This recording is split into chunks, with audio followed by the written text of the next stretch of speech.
মামা আমাকে এই ঝান্ডাটা দাও না। তুমি ঝান্ডা নিয়ে কি করবে? মামা আমি নিয়ে ঘুরবো। ঠিক আছে বেটা, বাচ্চাদের খুশিতেই আমি খুশি। তুমি নিয়ে ঘোরো, আমি যাচ্ছি কাজ করতে। আরে ভাই ওই দেখ কত বড় ঝান্ডা, একটা বাচ্চা মেয়ে নিয়ে ঘুরছে। চল ওর কাছ থেকে কেড়ে নিয়ে আমরা ওড়াবো। চল ভাই।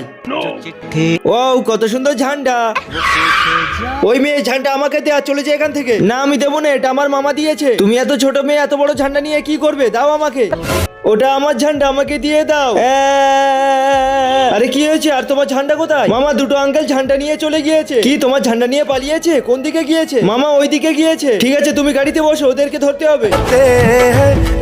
মামা দাঁড়াও দাঁড়াও। মামা এরা দুজনে আমার ঝান্ডা নিয়ে নিয়েছে। আরে তোমাদের লজ্জা করে না এত বড় বড় হয়ে বাচ্চাদের কাছ থেকে ঝান্ডা কেড়ে নিচ্ছ? আরে ভাই এটা তোমার বঞ্জি। আজকে 26শে জানুয়ারি না, তাই এত বড় ঝান্ডা দেখেছি, ভেবেছি একটু বাইকে নিয়ে ঘুরি। আচ্ছা বাইকে নিয়ে ঘোরার জন্য বাচ্চাটার হাত থেকে ঝান্ডা কেড়ে নেবে? আরে ভাই রাগ করো না, এই নাও তোমার ঝান্ডা নিয়ে নাও। আরে ভয় পাওয়ার দরকার নেই, চলো আজকের দিনে সবাই একসাথে ঝান্ডা ওড়াই।